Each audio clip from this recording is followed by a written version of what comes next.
O vereador Lindomar Brandão destacou, em pronunciamento, a necessidade de melhorias no acolhimento de imigrantes e na gestão de serviços públicos em Pato Branco. Ao relatar uma recente missão em Curitiba, o parlamentar classificou como gratificante a atuação em defesa dos direitos de imigrantes e brasileiros naturalizados. Segundo ele, esse público enfrenta dificuldades desde a chegada ao país, especialmente em relação à comunicação e à moradia. Uma missão aí em Curitiba muito especial, talvez uma das mais gratificantes que já realizei até hoje, que foi de lutar aí junto com brasileiros naturalizados pelo direito deles, né, pelo direito das pessoas imigrantes que vêm para cá e têm sérias dificuldades, presidente. Às vezes acha que é só trabalho, que é moradia, coisas mais complexas, né? Mas as dificuldades elas começam desde que descem do avião, desde que precisam se comunicar. E o poder público tem deixado a desejar no acolhimento dessas pessoas. A gente precisa olhar para elas e trabalhar para que possam aqui se estabelecer também, para que possam viver, possam trabalhar. Tem empresas patobranquenses que estão indo buscar estrangeiros para a nossa cidade porque precisam de mão de obra. E eles precisam de trabalho e querem trabalhar. Então a gente precisa, enquanto poder público, dar os meios, as ferramentas necessárias, e isso começa pela questão do idioma e termina lá no assunto de moradia, de casas populares, que é um déficit na nossa cidade, todos sabem. Não quero ser chato, mas já sendo, mais uma vez, falar sobre esse assunto da limpeza das escolas. Antes disso, gostaria de fazer um elogio para atenuar um pouco. Eu nunca vi, 7 anos que eu moro no Planalto, eu nunca vi os trevos tão limpos, as marginais tão limpas. Isso é bom, a gente tem que comemorar e tem que reconhecer.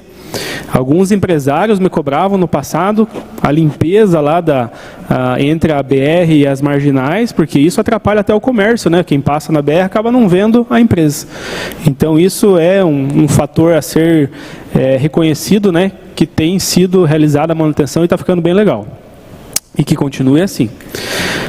Mas se eu tivesse que fazer uma escolha, eu ficaria do lado do Alexandre Zoc, porque entre as escolas, os postos de saúde, as creches, eu acho que é a nossa prioridade ainda, né? Então não tem como a gente assumir uma responsabilidade do tamanho que foi assumida sem um planejamento para manter as coisas funcionando. São 15 quilômetros de BR e mais 1 quilômetro de PR ali que foi municipalizado. Exige servidor, exige equipamentos, exige tudo, né? E quando você tem uma coberta curta, algum lado vai ficar descoberto. E infelizmente estão ficando as escolas, as creches da saúde, as praças, enfim, lá onde é mais essencial, onde é mais vital. E isso precisa ser revisto. E aproveito a oportunidade para dizer aqui que, apesar de eu ter avisado, deixaram o fundo do ginásio, da escola e da creche do jeito que estava. Então dá para voltar lá. Dá para voltar lá e terminar o serviço, né? Porque, como eu falei, os bichos se criam ali também, as crianças utilizam daquela passagem para ir para casa, então fica perigoso igual. O serviço foi bem feito aonde foi feito, né? Mas falta local ainda a ser realizado.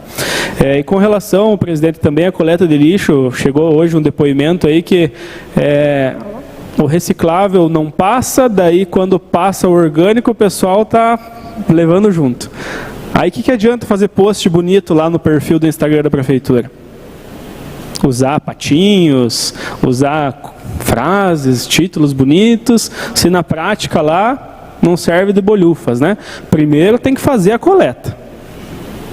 Aí depois cobrar o cidadão. O cidadão está fazendo a parte dele, não precisa nem cobrar, não precisa nem educar, né? Está todo mundo muito bem já acostumado a separar o lixo, deixar lá uma vez por semana na frente da casa para ser recolhido. Mas a prefeitura tem que fazer a sua parte. E para finalizar, presidente, a prefeitura tem que fazer a sua parte também na questão dos lotes. Já passou o prazo de notificação coletiva, aí, edital que foi publicado, notificou a cidade inteira. Até gostaríamos de um relatório aí por parte da Secretaria do Meio Ambiente, do resultado, da eficiência desse edital, se realmente resolveu alguma coisa. Eu vejo imóveis que não deram nem pelotas, e vejo imóveis da prefeitura, então, que menos ainda, né? Então, acho que ficaram até meio sem jeito, né? Multar aí alguns proprietários de imóveis, sendo que ali do ladinho tem um da prefeitura que está pau a pau, né? Então fica aqui mais esse pronunciamento de minha parte com relação aí ao lixo e também à manutenção dos espaços públicos, presidente. Obrigado.